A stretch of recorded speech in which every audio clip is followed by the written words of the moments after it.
Thank you, Dr. Tucker, for that warm welcome and introduction. So kind. And I just wanted to thank you and Dr. Inslee and the rest of the SLS board for inviting me to do this presentation tonight. Scleral lenses are something I'm very passionate about. I've been lucky enough to lecture on them for a number of years. And so I hope that I can share some information that will be helpful to each of you in your practice tonight. I have nothing to disclose, as you can see there. I was thinking earlier today, what a remarkable thing it is to be able to live in a world where you go to work all day like I did, and then when you finish clinic, you leave and you go watch your child play a varsity water polo game, and then you come home and you cook dinner for your family, and then you sit down and you're going to be presenting a webinar, and you can do that, from the comfort of your own home, and probably in your stretchy pants that no one can see. And it's just an amazing world we live in. And it makes me think about what I'm talking about today, which is scleral lenses, and how in the world of contact lenses, when scleral lenses started beginning to gain popularity back again in the early 2000s, I say again, because clearly they had been there before, went out, came back, that I don't think myself and probably some of the other contact lenses that are out there realized what an amazing lens option this was going to become, and what a huge part of our toolbox it was going to become, and how we were going to change the lives of so many patients with irregular cornea and normal cornea, quite frankly, by utilizing them and fitting them appropriately. It's just as amazing as it is to be able to present something like this to nationally to over 200 participants. So I'm just thrilled to be here, and we're just going to dive into talking about scleral lenses now. So this is just my overview slide. All the pictures in my presentation are my own pictures, and if they're not, I make sure that I give credit to where credit's due. So these are all my own pictures, and we'll just kind of go through this. So we're going to talk about some of the initial considerations, and what my hope for today is, I'm a self-taught scleral lens fitter, as I think most of us are. That wasn't in my curriculum when I went to school, and I'm one of those people that I feel like it's very important to work smarter, not harder. And that's what I do when I fit scleral lenses. I work at a place where there's two other main clinicians that also do scleral lens fittings. And I am fully aware that the three of us fit scleral lenses very differently, and we all do it in very effective ways, but we do it differently, approach it differently. So I hope that you can gain some knowledge from the way I fit it, and see that really what I try to do is I make it approachable to everybody. If you have no knowledge of contact lens fitting, if you want to do it the easiest way possible, the way I look at it, that's what I try to share when I talk about fitting scleral lenses, because I really think it's important for everybody to have a little bit of that knowledge, because I have lots of patients that drive several hours to come see me because there's no one else around them that can fit scleral lenses, and I just wish there were more people out everywhere that could fit them. So that's one of the main reasons I like to lecture on this. So when we talk about scleral lenses, there's lots of advantages, right? You're fitting what we consider a regular part of the eye. And, I have regular in quotations there because maybe not quite as regular when we think about the scleral anatomy as we once may have thought. Lens retention is a huge aspect and advantage to fitting scleral lenses. I am definitely a person that was taught that when you're fitting a corneal GP lens on a patient with severe corneal irregularity, steepening or keratoconus, what's the first rule of thumb when you put the lens on the eye is, did the lens stay on the eye, right? You're half the battle if that's happened when you're fitting a corneal GP lens. And with scleral lenses, that's just not the case. You have lens retention. If these lenses are fit appropriately, they're going to be larger than your palpebral fissure space, and they're going to tuck under those lids, and they are not going to dislodge from the eye. I remember several years ago, I had a patient that had worn corneal GP lenses, and I fit him in a set of sclerals, and we got the fitting process done, and he was ready to leave in them. And he turned around, and he looked at me, and he said, did I tell you that I drive a cement truck? He goes, and I just want to know who's going to pay for the next pair when these lenses fall out of my eyes into that cement truck next week. And I did something I absolutely never do, which is, I point blank looked at him and I said, sir, if those lenses fall out of your eye, I will buy your next pair. And he walked out of there pretty dubious. He still did not, he really thought these lenses were going to pop out. And, you know, and he came back for his follow-up a couple of weeks later. And I said, you still have those lenses in your eyes, don't you? And he said, yeah, you're not going to have to buy me a new pair. These are definitely not going to fall out of my eyes. So lens retention is a huge part of it. And then another huge part is comfort, right? You don't have that lid interaction, and there's no corneal interaction in a well-fit lens. Now, a patient, when you talk about comfort, may fill the edge of the lens if it's not appropriately aligned with the sclera. And that's something we'll talk about in a second, but really, you know, having a nice tight periphery when you're fitting these improves comfort for patients. But, you know, there's also challenges. Every lens has its challenges. And, you know, the biggest challenges I see when I'm fitting scleral lenses is initial difficulty with insertion and removal for patient and apprehensive patients. You know, there's a number of times I've had to hold a patient's head in place because they just would slowly move back as I'm trying to put the lens on their eye. And just, you know, not a month ago, I had a patient that just, when she saw the scleral lens, refused to continue the fitting process. It's the size of the lens just scared her, and we ended up putting her in a corneal GP.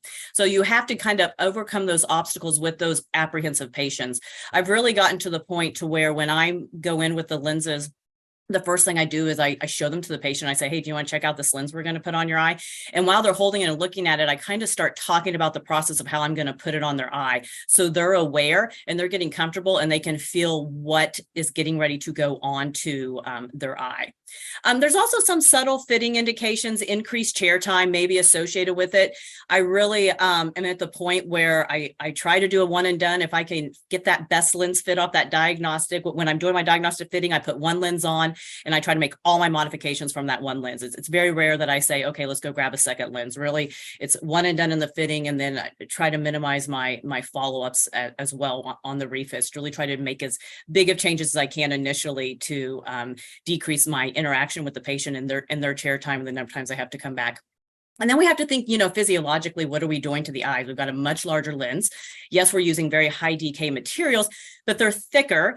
And depending on how far away this is from the cornea, you know, you're having to go through this tear reservoir. And so, you know, how much concerns do we have with oxygen? How do we mitigate those? And what are the long-term effects of scleral lens wear? And I just honestly don't know that we know the answer to that last question yet. So just speaking in the terms of terminology, I'm going to say the word scleral a lot today, but I'm basically going to be talking about mini sclerals. Mini sclerals are what I fit 99% of the time, and I really trend closer to 16 millimeters and smaller. Used to fit a lot of 18s, but as you fit a lot of these and you get better at fitting them, you start saying to yourself, why the heck am I fitting an 18 when I could be fitting a 16 or a 15, right? It's going to be easier for the patient to handle, and I can get this lens to do everything I want it to do. Scleral Lens Society came out with their own descriptions in about 2013 that you can also see that are up here, and they talk about a corneal lens sits completely on the cornea, and a scleral lens rests entirely on the sclera. And then a mini sclera is going to be up to 6 millimeters larger, and a larger sclera will be larger than that compared to the HVID. Another thing with terminology is just talking about the maximum size you can do would be about 24 millimeters, and that's because you become limited by the insertion of those extraocular muscles, your medial rectus. There at 5.5 millimeters out is kind of a stopping point. So the largest you could ever do would really be a 24 millimeter.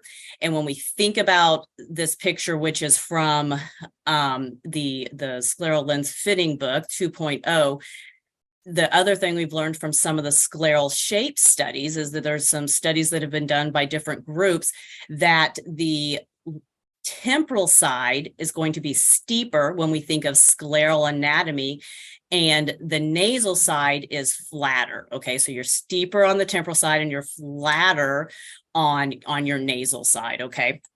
So the great people at Pacific that have done a lot of wonderful research, not just in scleral lenses, but in lots of areas of contact lenses, had the scleral shape study, and they determined that the temporal steeper, the nasal is flatter.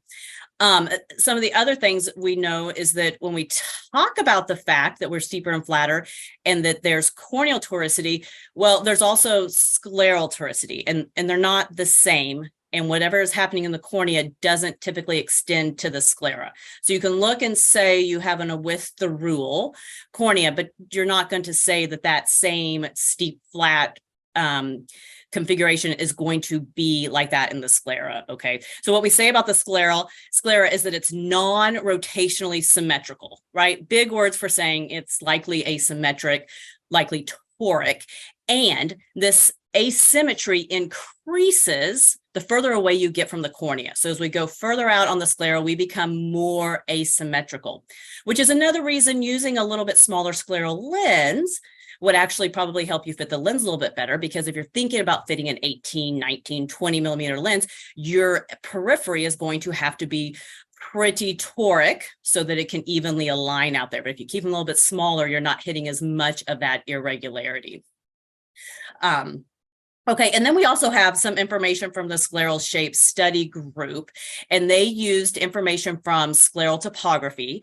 They used 140 eyes, and what they found, as you can see here, when we think about that scleral anatomy, is only, of those eyes, only 8 were truly spherical.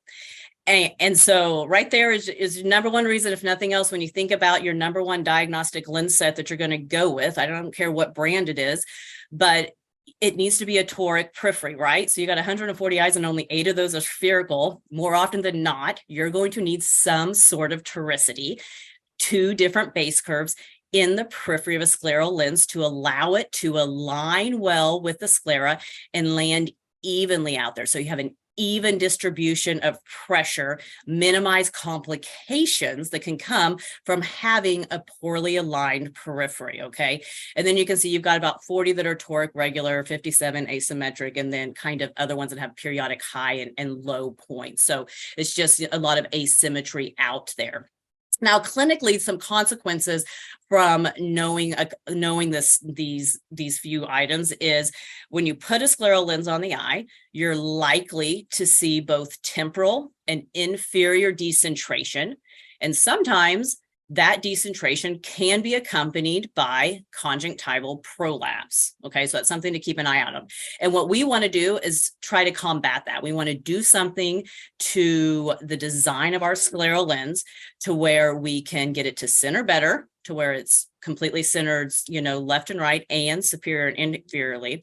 And we want to eliminate or minimize conjunctival prolapse. So that's kind of what we want to fight against there. So if you know both the scleral and the corneal shape, it's really going to help guide you in your initial lens selection and design as you're going through this fitting process. So when I talk about some of these corneal shapes, you want to think about it. Okay, how am I going to pick my first diagnostic lens? Well, if you know your corneal shape is prolate, and so prolate is where we're steeper in the middle, or we have like this right here where we have a keratoconic patient, right? So you're going to be steeper and it's going to get flatter as you go out. Then you're going to want to go with a design that's prolate in nature, right? So that's steeper and then kind of flattens out with your scleral lens. But you're likely, if you fit a lot of these on a regular corneas, to also see oblate. So here's a post-surgical patient of mine, and you can clearly see that they have oblate cornea and they're flattened. They have that astigmatism that's actually flatter there in the center from the surgical procedure. So you might see something like this. And then in these cases, you would expect the scleral lenses you put on them to mimic maybe these shapes I have here, where you have more of a prolate design in this one. Obviously, this is a toric periphery as well, but a prolate design. And then here we've got one that's a little more oblate, right? So it's a little flatter. So we should be able to align better with this cornea because we're flatter, because we're starting with a flatter design here. And I just want to warn you as we go through this, and some of these pictures I have of lenses, I have a really bad habit of only using scleral lenses to take pictures of that I find sitting on my desk in my office. So these are typically lenses that a patient has, softly chunked at me or given to me at some point, and then they ended up on my desk. And then when I'm thinking, oh, I wish I had a great oblate lens, I start pulling those out and looking through them. So these are not always in the best shape. So you can tell these were both very well-loved lenses. And then I think that the third thing, so you got prolate, you got oblate, and then the third thing we really want to think about is, say, a normal cornea or a more normal cornea that has maybe a high amount of corneal toricity, right? So this could be from post-surgical, which wouldn't be a normal, that'd be irregular, but with surgical high amounts of corneal toricity, or just plain astigmatic corneal toricity. And there's some really interesting things that are happening in the design and the fitting of scleral lenses, to where we can look at these highly corneal, these highly toric corneas and actually start mimicking the flat and the steep zones of the cornea within the back optic zone, or the back central zone of our scleral lens, to where we can achieve better centration without significant amounts of manipulation out in the periphery of the lens. You may have heard this coined as like bielevation. Other companies do not call that, but I know that bielevation is a big name. And you want to think of it like a saddle. So in the actual back optic zone, you have an area where you think about saddle. So you're going to have a steep zone, and then you have your flat zones that kind of come up, and they can mimic this in the corneal chamber, and that actually aids significantly in these patients, because these lenses, if you have a very high with the rule corneal toricity, say like -6 diopters, and you put a scleral lens on the eye, and you might think this lens looks perfect, I don't know what's going on, it's so significantly inferiorly displaced. If you can mimic what's going on in the cornea, it actually will help center that lens up. So that's kind of some of the fun things that are happening now, that I think you're going to be hearing a lot more about as you go about fitting these and as we go forward in advancements in the designs. Okay, so when we think about just our basic design features, spherical lens. This is just, you're going to have a concentrically spherical or concentrically symmetrical spherical scleral lens. Okay, so if it's on the eye, you can see there's a scleral lens on this eye. You've basically got an optic zone. You're going to have some sort of transition zone where you transition from vaulting the cornea. We're going to transition over the limbus and then land out here in the sclera. Okay, so that's basically what's happening. And here's one of those very well loved lenses, but I thought it demonstrated very well. You can see here's your optic zone. Here is that transition zone, and then here's where your landing zone is going to be. So that's what we're going to be kind of talking about. So in your optic zone, when we think about this is going to be the centermost zone of the lens. On the front surface of it, you're going to have your optics or your lens power. So that's all going to be put on the front surface. And if you ever have a situation where you have a lens and you fit it and you've said to yourself, I killed it, I knocked out this part, this is perfect, and this is wonderful. And then you have this lovely young patient with really large pupils, and they start giving you complaints like, I don't know, Dr. DeKinder, I kind of have some kind of weird stuff that's happening out here in the periphery with this lens. And then you pinhole them, and they're 20/20, and you pinhole them, they're still 20/20, right? But you put something down that kind of knocks down their pupil, and that stuff goes away. You can actually manipulate the size of those lens optics on the front surface. So you can actually make them larger if you have a situation where the patient's actually getting outside of those. So you can just make those larger, and that's not going to impact your fit in any way, because it's just the anterior optics refraction that's on the lens. Back surface of this part ideally mimics the corneal shape. In a lot of designs, you can adjust the size of the optic zone. So if you have a lens and you feel like you want a little more space out over the limbus, you're like, oh, I've got touch out there in the limbus, and you say, oh, I could get more space by increasing my optic zone. That's something you could do. But what you need to keep in mind is a question you need to ask your company when you do that, the manufacturer, is, when I increase this optic zone size to gain some additional space over the limbal area, will this impact the diameter of the lens? And most of the time it will, right? You do not want them taking away from your periphery. You don't want it landing on a smaller periphery just because you want to make your optic zone bigger. So your lens will get a little bigger. So if I ever feel like I'm going to manipulate that, I usually say to the patient, do you have any issues putting your lenses in and out? If they say, no, it's easy, then I'll say, okay, this new lens might be a tad bigger. And normally it's not a big deal. You also have to remember, if you go and mess with that optic zone back there, that it is going to impact the vault, right? Central vault. So if you make that central optic zone bigger, you're going to get more vault unless you flatten the base curve as well. So your goal there is to kind of mimic the cornea, but you also want to completely vault that cornea, right? You don't want to have interaction there. You know, as minimal as you can get it without touch is kind of my goal there. I try to keep all mine under 200 if I can. Sometimes that's not possible, but that is really my goal. And anytime you flatten or steepen a base curve on a scleral lens, you always want to keep the same theory that goes along with flattening or steepening a GP lens. All those same optics apply to SAM and FAP when you think about powers of these. Then you have a transition zone. This is your mid-peripheral or your limbal zone. This is where we're going to transition from the optic zone out into the periphery where we're going to land. This is also where you can create the sagittal height. Typically, that can be done by adding reverse curve or making it a reverse geometry design. So you think reverse geometry, think about ortho K lens, right? An ortho K lens is a reverse geometry design. Basically means you have a base curve in your standard GP or scleral lens design. Your secondary curve would be flatter. Your tertiary curve would be flatter, flatter, flatter. You just keep getting flatter as you went out. When you think reverse geometry, it's taking that first and maybe second curve and making them steeper. So you have your flat base curve, and then you go however many diopters steeper to bring it back in, create that sagittal height ability, create space in that limbal area, and then you progress out flatter. So that's all that is meant by a reverse geometry lens. And your goal here is you really want to completely vault the limbus, no touch in the limbal area, and then have a gentle landing out in the periphery right beyond the limbus. And then you're going to land out there in the conjunctiva onto the sclera out there. When we think about this peripheral scleral zone or haptic, yes, it can be spherical. It can also be toric, have 2 base curves. It can be quadrant specific, have 4 variations. There's lots of modifications you can make out there to the periphery of your sclera.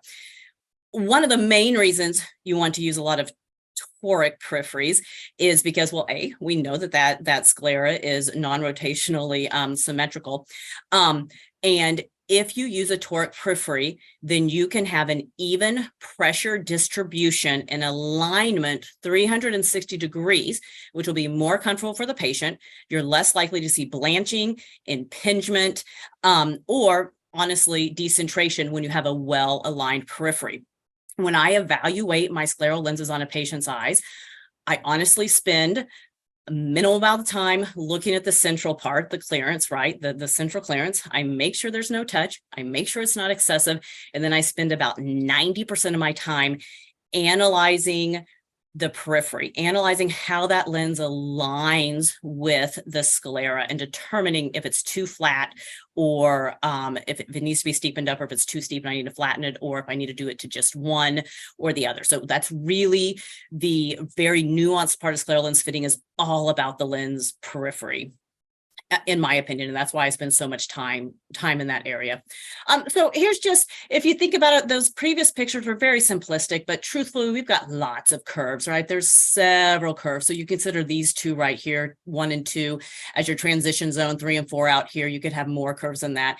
And in a traditional design, if you think about parameters, and you're thinking about parameters in millimeters, in this case, if you had a 7.5, which would be a 45 base curve, in a typical lens, then peripheral curve number 1 should be a little flatter. So we'll say it's a 7.85. If it was reverse geometry, it'd be steeper. So that's where we get the 6.89, right? So that second curve is steeper, then that's a reverse geometry lens. So that's just to show you. But here you've got peripheral curve, and then you're going to get flatter, flatter, flatter, significantly flat, very, very flat peripheral curves out there. The sclera gets very flat when you get out there. So when you look at this in terms of millimeters, you might be like, oh, that's very flat. If you happen to fit a lens that doesn't use millimeters, and a lot of the newer designs have changed from millimeters to kind of steps or numbers, which are kind of steps, flatter or steeper. And I think they did that because it makes it more approachable, right? So I think anybody can feel like, oh, if I just have to change it by a step, I feel comfortable doing that. But if I have to make the decision of, do I go from 12.25 millimeters to 14 millimeters, that kind of makes me nervous.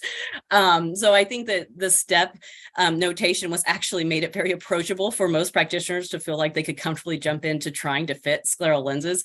And I think that's a good thing. I kind of like working in the millimeters because I think it helps me really visualize what I'm actually changing about the lens and how much change I can get with each millimeter. So when we focus on the toric lens designs, you've got front surface toric, back surface toric. Front surface toric, optical correction. We already went through that. Back surface toric, all in the periphery for alignment with the sclera. Typically, you're going to have your 2 base curve values, and they'll be 90 degrees apart.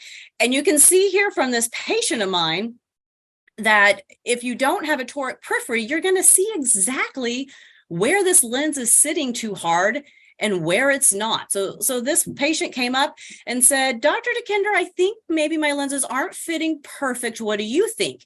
And I kid you not, from across the exam lane, I said, oh yes, it looks like they're too steep in the horizontal, and I'm probably going to have to do something to release the pressure there and add more pressure in the vertical to get them aligned better. And the patient said, oh my gosh, how could you tell that? And I said, well, I can clearly see exactly where your eyes are very red at. And then that's exactly what I did. What I actually did in this case, and this is what I typically do because I like to have a tight periphery on my lenses, is I tightened the lenses in the vertical. So I actually steepened the vertical meridian, which then lifted this horizontal up, relieved the pressure here, and then it actually allowed the whole lens to land down more evenly and distribute that pressure better. And that's a common change I do. Anytime I walk into a room and my patient's wearing a scleral lens, I make a little bit of small talk with them. I may stand up and talk to them. I may be looking at them while I'm washing my hands. I might pop down on the stool and have a few words with them. And there's two reasons I do that. Number one, I like to talk, and I like to talk to my patients and see what's been going on with them. But more importantly, I'm looking at their eyes, and I'm looking at their eyes in a very global way. I'm saying to myself, do I see anything from across the room that makes me nervous or that makes me think I better look at that a little bit closer when I'm in the slit lamp? So I'm always doing that. And if they have a lovely white eye, I'm secretly patting myself on the back because they have a lovely white eye and I haven't caused them to have a red eye. And believe me, I've caused lots of patients to have lots of red eyes in my learning of fitting scleral lenses. But, I always consider it quite a success when they have this beautiful, bright white eye and they have no complaints about their lens and they can see well. So when we think about these toric back surface designs that allow for that equal pressure, the other big thing that you can use it a lot with is if your lens is inferiorly decentered. If your lens is inferiorly decentered, the first thing you should think is, what can I change about the periphery of this lens to help it to center up better? And the number one thing you can typically do is tighten the vertical meridian. And let me say that a different way. Tighten the meridian that's at 12 and 6 o'clock. Because if you can tighten that part of the lens up, it actually just lifts the lens up, lifts it up. Now, if you do that and you feel like you've been very aggressive and you've doing that. So let's say the lens is a little inferior and you have tightened it up 6 or 7 steps tighter.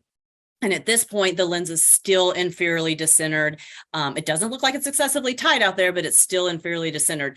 You probably need to start looking more internal, more central with that scleral lens to kind of figure out why that lens is decentering. That might be when you need to start thinking about toricity in your central part of the lens, in that back optic zone, in addition to what's happening in the periphery there, okay? So on those flat and steep meridians, you can adjust them either independently. Even if you have a toric periphery, you can tighten the whole thing or flatten the whole thing 360 degrees, right? It'll maintain that toricity when you do that.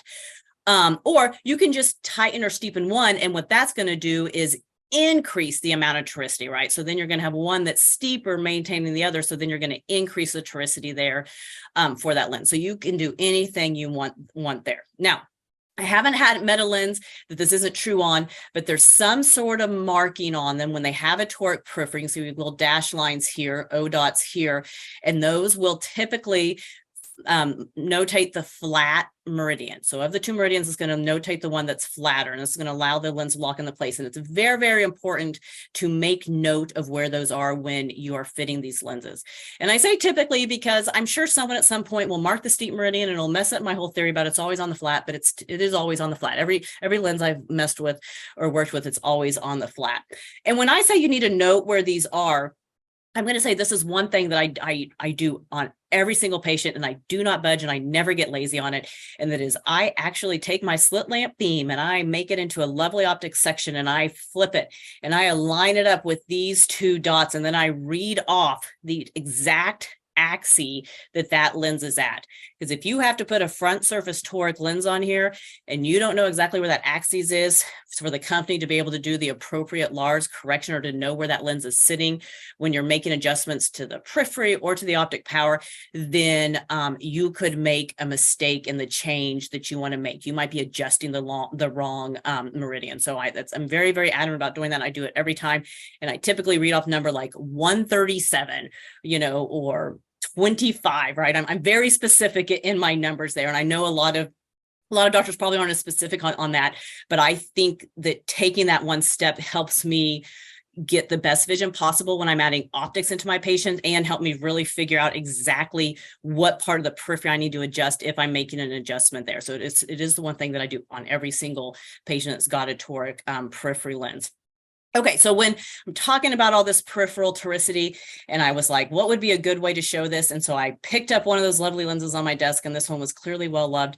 And I set it down and I said, oh, this is perfect. So right here, you can see this is a back toric lens, and you can see here on the right and left is the steeper meridian, and then it's flatter here. And then when you just turn this, 90 degrees, now here we're sitting steeper in front, and you can see we got our flatter meridian here. Okay, so flatter's there, steeper's here, and the same thing. Here's your steeper, here's your flatter. So you can see this. You can see how amazingly steep and flat, what the difference is on these lenses if you just sit them on your desk and take a look. And your goal is going to have, to have it to where it's evenly aligned, where you can watch those vessels kind of coursing through. Maybe we lose a little bit there, but you're watching those vessels course through. And then if you put your blue light in, if you can't find these marks in white light, you can put your blue light on to kind of paint the front and find those marks and then measure where they are. And you can see where they are. Okay, a little bit more on reverse geometry. Your secondary curve, sometimes your secondary and your third, are going to be steeper than the lens base curve. And it should typically, on the invoice, you should be able to figure out how much steeper it is. In this case, this is a 6 diopter lens, and it's cut off here, but it says 6 diopter reverse here so that you know. And you can see, so here's your initial base curve. And then here's here's your optic zone diameter. And then you can always look at that secondary curve. So if you're not sure if you're fitting a reverse geometry design or not, you can look at the numbers and figure it out. But you can see this is 6 diopters steeper. So this was 45, and this is actually a 51. And then it's going to go, get back to kind of the normal. This third curve is always an 8.7 in this specific lens design. You can see we went right back to that, and then you become flatter and flatter. This is also a toric periphery out there. And the nice thing about working with a lens that has reverse geometry in it, or if you incorporate reverse geometry into a lens design, is it typically allows for you to adjust the clearance over the limbal area and adjustment of the lens sagittal height. And a lot of times you can do that without a change in the base curve. The other thing about reverse geometry, you're going to see that incorporated into a lot of the oblate lens designs. So it's a good design when we're talking about oblate corneas that are going to be flatter kind of centrally than your typical prolate. So we're going to be a little flatter there. And then some great additional add-ons when we think about our basic design features is multifocals. And we're seeing a lot of new designs, a lot of innovations in the world of scleral lenses and multifocals. You can have aspheric or concentric. They can be center near designs. They can be center distance designs. I mean, the sky's the limit here. You can adjust the near powers. You can adjust the zone size. They can offset or decenter those optics. Small caveat. Not all scleral lens designs have a multifocal option. So if you have a patient that you're fitting in a scleral lens and you think in the next 10 to 15 years, I know that seems like a long time, but this has already happened to me, people. In the next 10 or 15 years, this person might need a multifocal. I'm going to encourage you on the front end to pick a lens that has a multifocal option, because I guarantee in 10 or 15 years, when they need that multifocal, you're not going to want to have to refit them. You're going to have wished you picked a lens that had that option on there. So, I used to really enjoy trying new lens designs when they came out on the market, and especially with scleral lenses. And I've really gotten a little persnickety in my old age to where I really don't like to fit all those new lens designs now, because if a lens can't do absolutely everything I might ever ask of it, then I very quickly become disappointed with that lens design. So when I say that, I say that I'm a big component, or I'm a big proponent of workhorse designs, meaning when I pick a lens for a patient, I try to think of every scenario. And so I say, can I adjust? Can I put a toric periphery? Can I do toric front optics, right? So that's basically in every lens design. Can I notch? Can I microvault? Can I adjust the diameter?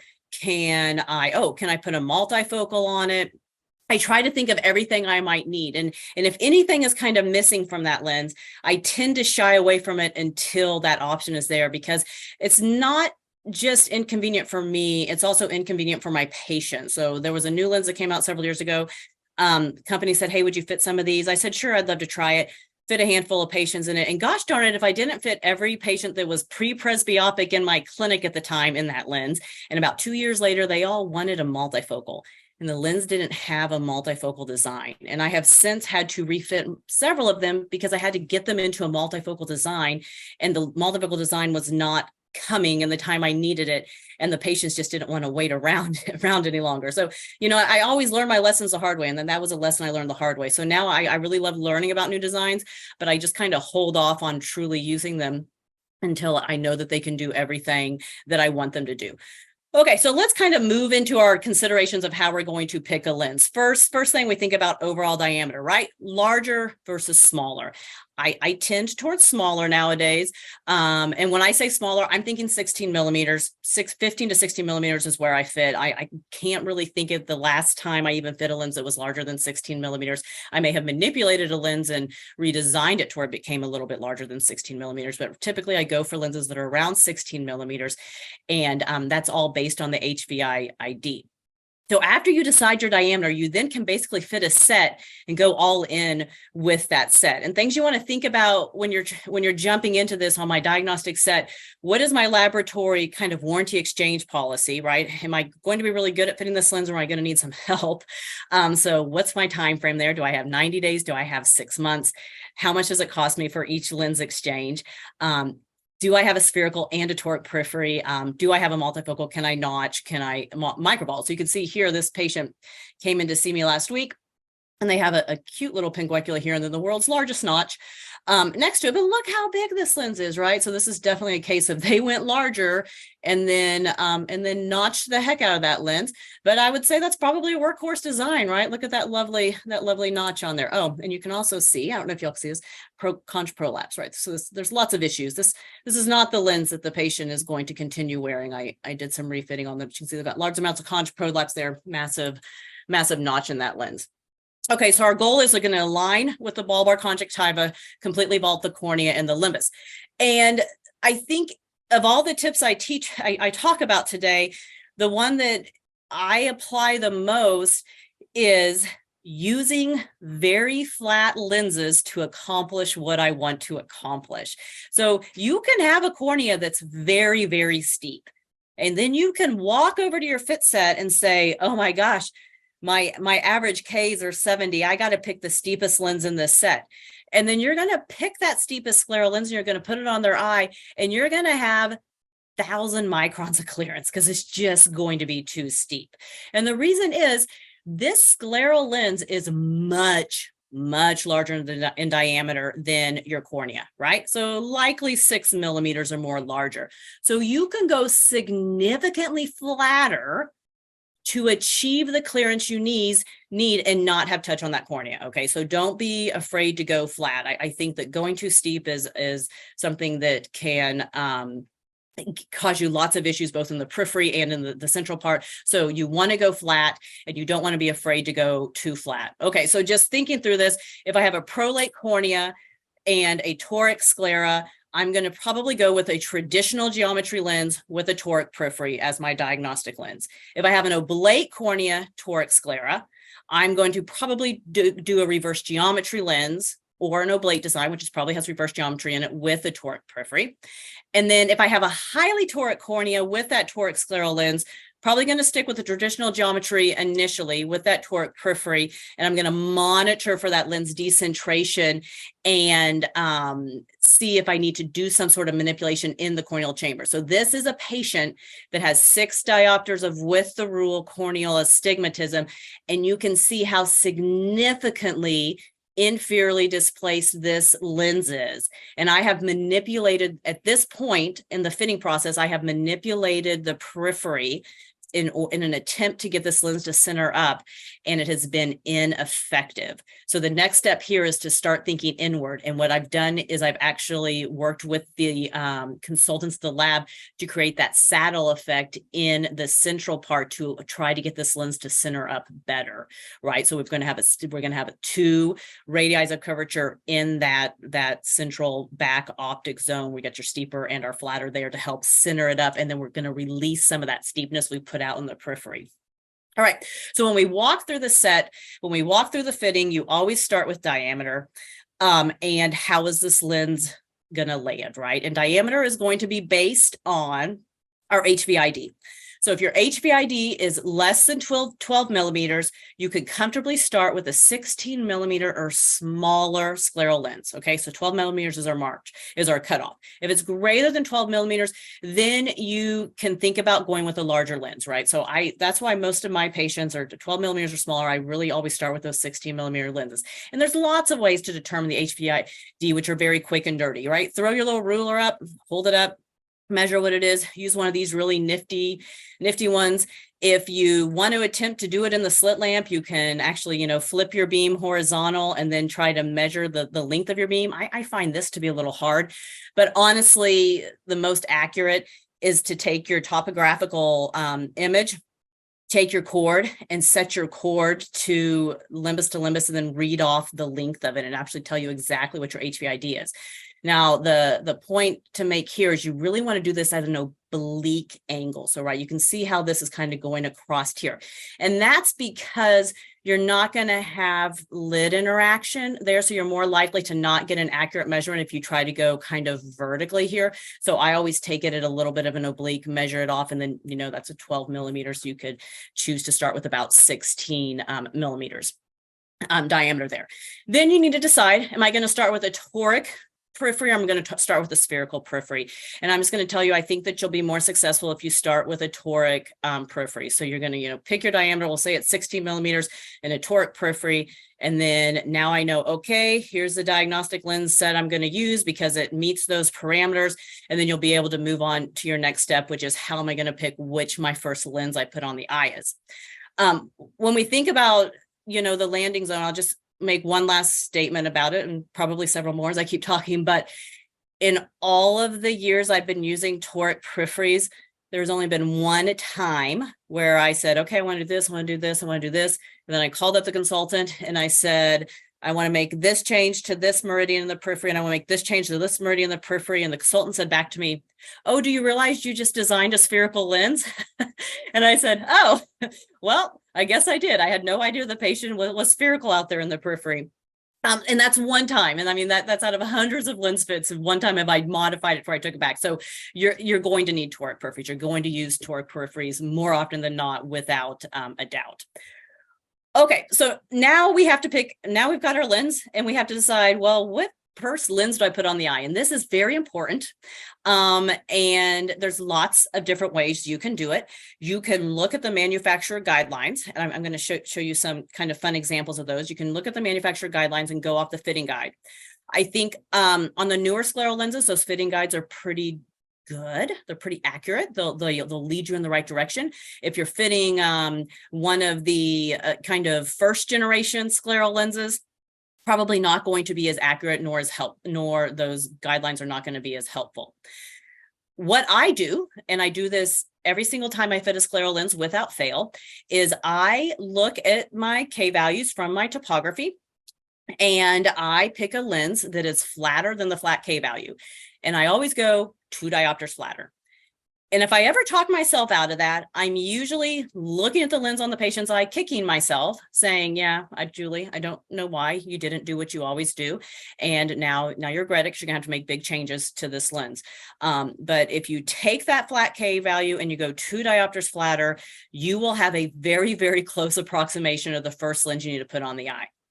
The other option is you can use sagittal depth, and sagittal depth is something that seems to be gaining a lot of popularity, and you're seeing it in a lot of fitting guides. And if you actually use an OCT to measure that anterior segment, and you get your sagittal depth with a 15 millimeter cord, then what you'll want to do, what literature says to do, is add about 400 microns to that if you use a 16 millimeter lens. If you stick with a 15 millimeter lens, you would just want to add however much clearance you wanted. So if you had 15 millimeter lens, you could pick a lens with a sagittal height. Let's say you wanted 200 microns of 3670 or around their sagittal height, and you'd have 200 microns, and you'd lose a little bit by settling. You'd be down to 100. If you go to a 16 millimeter cord, you have to add about 400 microns. So a 16 millimeter cord isn't going to be here, right? If you think about it, it's going to be sitting way down here. So it's going to be sitting farther out. So you're going to have to go up higher. So that's why you have to add that space up there. And then you would also want to add whatever additional clearance you wanted on top of it as well. So the reason I don't use sagittal height is, and I do kind of make a joke about this in my clinic, but is that by the time you take the patient to go get the anterior seg OCT, and then you draw the cord, and then you figure out what the sagittal height is, I guarantee I've already got my other base curve lens on their eye settling and have probably started evaluating it. It's all about the work smarter, not harder. And I just feel like this is a little bit more time consuming. And I just don't have time in my clinic schedule to add that in. So I have a system that works. And so I base all of mine off of the K values, the flat K values. And I go with lenses that are a little bit flatter, about 2 diopters than flat K. So you can see here's some different kind of fitting guides. This one kind of tells you same thing, kind of like what I said with the HVID. It's going to tell you what size of diameter you want to start with. And then it says if you're going to use sagittal height, depending on which diameter you use, this is how many microns you need to add to what you found on your OCT 15 millimeter cord. Or if you want to do K values, you can also convert that flat K to a sagittal height value, subtract a certain amount, and then it kind of tells you your lens you can fit there. There's another one that bases it on, do you call this a normal depth, a medium depth, or a high depth cornea? Depending on which one of those, here's the first lens you pick. So you can use this type of design if you want to go with kind of a generic sort of situation to where it says kind of all normal depths. You're going to pick that 400 SAG 844, which is a pretty flat base curve lens. And you're just going to go a little bit steeper for these higher depth ones and increase the sagittal depth. And then here's one that I guarantee would not be a good starting point. So this is kind of one of those original ones where it says you're going to take that steeper corneal curve and add a diopter, right? It sounds to me like we're fitting a small diameter corneal specialty GP lens, not a scleral lens. And I'll 100% tell you that lens is going to be too steep when you put it on the eye. You're going to have excessive corneal clearance if you were to follow this fitting guide there. So after we pick our lens and we've got our diameter, our base curve, our periphery, we put the lens on the eye, and you have to fill it with your filling solution. And you really want to use one of those non-preserved, those 0.9% sodium chloride inhalation solutions. And if you're going to prescribe an off-label, you want to make sure your patient realizes it's off-label, but there's so many great on-label ones now that really you can kind of trend towards using these. And I've used all of them, and I find them to all be very similar. This is the only one I have not used, Vibrant View. If anybody has used it, I'd love to get your feedback on it.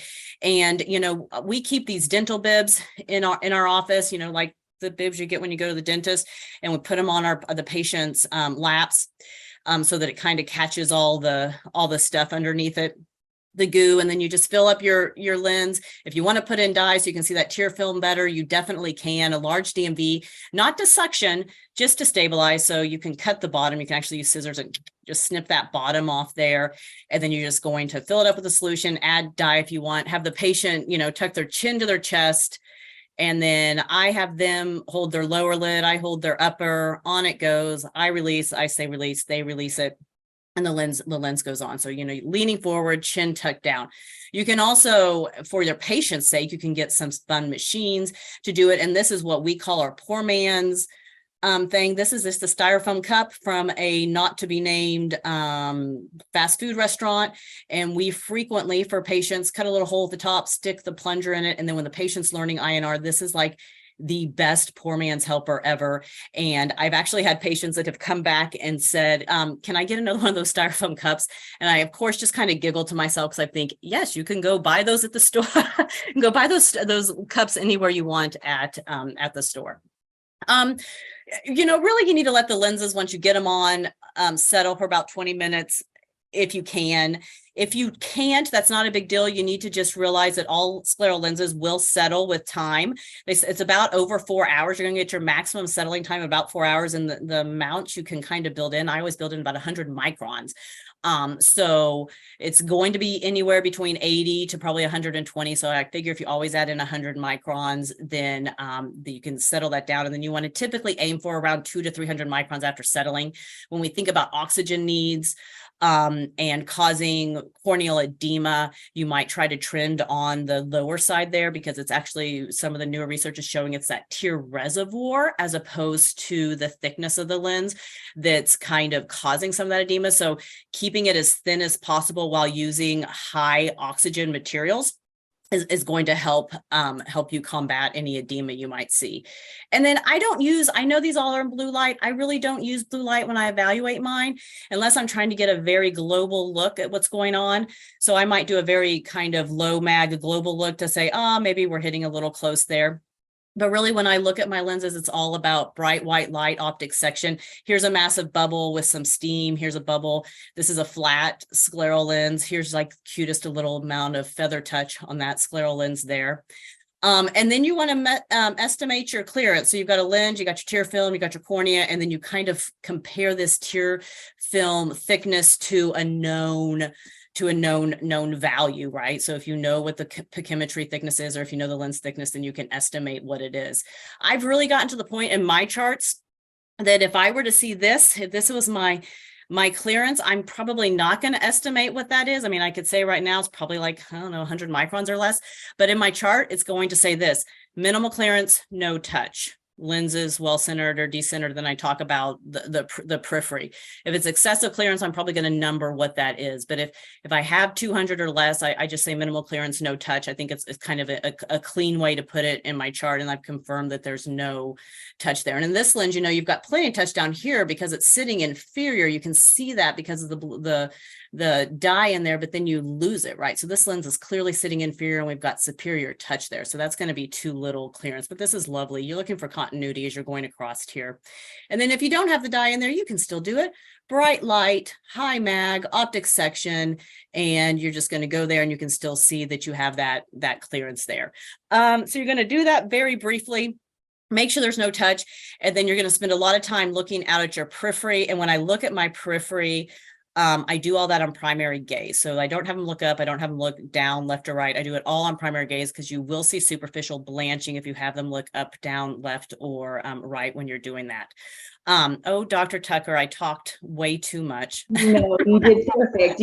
How much more time do you think you need, Dr. DeKinder? We can wrap it up. You don't. Yeah, are there questions? I'm happy to keep going through this part, but if there's questions, I'm also happy to answer those. I was just going to finish off talking about, looking at the periphery and over refracting, but that's about it. So one of the questions is there a certain amount of rotation that you deem acceptable with a scleral lens? Is there say that again? Rotation on, is there a certain amount of rotation? That's all that said. So I'm not sure if that means with, yeah. So I think they're probably referring to the toricity out in the periphery, and when I was talking about noting where those flat marks were. And all that is going to denote is kind of where that lens locks into place. So honestly, rotation with a scleral lens that has a toric periphery, as long as you note where the flat meridian is, and then you use that information when you're figuring out your front toric over refraction. If you have a toric over refraction, you're figuring that out, it should not matter. As long as you give all the information to the company, they will do a large correction, and they will correct for how the lens sits on the eye. And if you have that periphery, that toric periphery tight enough to where your lens isn't moving with blink, so you shouldn't move with blink, you do not have to worry about stabilization. That lens will not move on the eye, and that will be a very stable, good prescription for them. So no, it can be way off. That can be anywhere. As long as you make note of where it is, it's not a big deal. So we're actually getting a few requests for you to keep going. Oh, well, if you guys are okay with it, I'm happy to keep going. I'm sure they heard me speed up at the end there. Okay. I'll keep going. Let's see. I don't know what number I'm on, but we've got a few more slides. We'll keep going. Okay. So one thing I was talking about going to the periphery, but when you look, if you do everything on primary gaze, you also want to make sure that you're looking out here at the limbus, and you can just see we've got a little bit of green, right? We've got that clearance. You want to make sure you got clearance out there at the limbus. So you look at the central clearance, you look at the limbal. And the people at Ferris State, the faculty there made these amazing scleral fit guides. You can, I think the link is right up here. You can follow that link and download these themselves, and it shows you what the differences are. These are wonderful resources when you're first getting into this and you're like, I don't know how much clearance that is. You can kind of look at these, and they also have the limbal vaulting on it as well. So great resource from the good people at Ferris State. If you're doing corneal clearance and you feel like you're not really sure what you're doing, you can use an anterior seg OCT to check the clearance to confirm that you know what you're doing. Okay. And I know that sounded like a weird way for me to say that, but I don't use an anterior seg OCT unless I think there's touch, and I can't really tell if there's touch, but I'm like, oh, that's getting too close for me to tell. So I'll do an anterior seg OCT to confirm there is touch or there's not touch. But I also used it a lot when I was first learning to gauge clearance. So if I would say to myself, that looks like it's 300 microns, then I would go do the anterior seg OCT. I would measure what it truly was. And if I was close, I'd get really excited and be like, okay, I'm getting better at this. But if I was way far off, I'd be like, I got to go take another look. And then I would go look again with the slit lamp and see, now that I knew what it was, see if I could figure out how I could determine that next time. So it's a very helpful tool when you're first learning to fit these. But if you get to the point where you feel comfortable judging that clearance, you don't have to use it. But I do have sometimes when, because I try to fit them very close, that even on my high mag, I just can't tell if there's clearance. So I'll use it in that case. And the other thing about an anterior seg OCT is sometimes you can see lovely things like lots of debris. Like, look, there's tons of, debris back behind there, but this is a lovely clear tear film. So if you have too much clearance, I'm going to say anything above 300 is probably too much clearance. You can either flatten the base curve or decrease that sagittal depth to get that down to a number you want. So you have a couple ways of doing this. You can look at the fitting guide and then tell the consultant how much you want to change it when you're reordering it, or you can just say to them, I want to decrease my central clearance 100 microns, and then they'll tell you how much flatter the base curve or decrease the sagittal. It'll be 100 on the sagittal depth if they want to do. And then if it has too little clearance, you can always go steeper. So you can steepen the base curve or increase the sagittal height. Quick warning here. I find it incredibly easy if I have too much clearance to get down closer. No problem, that's easy. I find it incredibly difficult if I have touch to determine how much I need to increase that to where I don't have touch. And so you'll look and you'll say, oh no, I have touch. I'm going to go and add 200 microns extra clearance in here. And guess what? The patient will come back with that lens, they'll still have touch. So you do it again and you do it again. So if you're in the diagnostic process and you're putting that initial lens on and you have touch, you should go put a steeper lens on in office that day that has clearance, even if you have to adjust down, because it is very, very hard to go up, but it's pretty easy to go down. I mean, I just always kick myself when I try to go up because it's very, very hard to predict. And then, like I said, all of these are going to settle about 100 microns. So then when we start looking at the periphery, I do all of this on primary gaze. So, I get my fingers in there, I lift their lids, I manipulate my patient's lids. And what you're really looking for is an even alignment here. And you almost want this scleral lens to be slightly hugging into that conjunctiva, right? A nice little scleral hug into the conjunctiva. I don't want this curve to look like it's aligned with it. I don't want it to look like that edge is coming back towards me. I want that edge to be diving just the slightest little bit into the sclera. And you can do that well without causing, as long as it's happening 360, you can do that without causing blanching or impingement, right? It's just a little tiny hug is all you're looking for here. So you can see both of these look like they're pretty good. This one, time I look at it, I think it's probably a tad flat, but this one looks like it's aligned well. And then you can see here, oh, we lose that vessel there. Maybe that's a little too tight. This is clearly too tight, right? So that's a lens that is too tight, and you got all this congestion here. This is maybe a little white there, but we look okay. So is that too tight or is that okay? I'd bring them back in a week. Clearly too tight here. This is okay. So you just kind of look And the more you look, the more you'll see. And something else you want to do is you want to compare what's happening here to what's happening here, right? So what's happening at 3 and 9, well, and maybe, 7 and 2 versus what's happening at 6, 12, or, 4 and 11. And what I mean is what you want to say is, does this look the same as this? And then when I'm still on primary gaze, what do I think of this and this? And do I just want to change this, or do I need to change them both? If I tighten this, what is it going to do to this? So remember, if you tighten, horizontally, it's probably going to lift vertically. And if you tighten vertically, it's probably going to lift horizontally. So if you want it tightened the whole way around, you got to do 360. But if your lens is decentered, you just probably want to do it in the vertical to get it lifted up, but you want to make sure that you're not going to make it too flat nasally. So you just kind of want to think through the whole situation when you're doing that. And for a lens to be stable, you're looking for, at least in my opinion, 150 micron difference in your two radii of curvature there. Once again, Ferris State did some great images when you're trying to look at what's happening in the periphery, right? So they've got one with a bubble.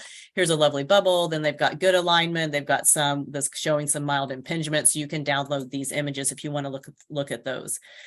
When I make changes to my toric periphery, I try to make them all significant, right? If you just go in one step or 30 micron change, it's probably not going to be significant enough of a modification for you to know what's going to happen. So I always recommend 50 up to 100 microns change. If you think about that, if you work with a lens design that uses steps, those steps are going to either be in 25 or 30 microns.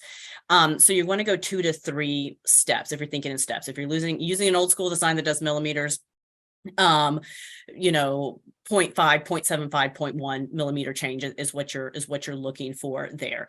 And anytime I see tightness in one meridian, I'm much more likely to tighten up the meridian that's 90 degrees away than I am to flatten the meridian that looked too tight. Because when you start flattening things out there, that's when the patient starts to fill the lens. But if you tighten the other one, then you keep that alignment you had there, and you're just taking a little bit of that pressure off, and then you're kind of evening out that distribution of power. So it's very rare that you can truly fit a lens too tight unless you're just trying to do it. Or if you picked a lens that was just had way too steep of a base curve, or had way too steep of a periphery to start with.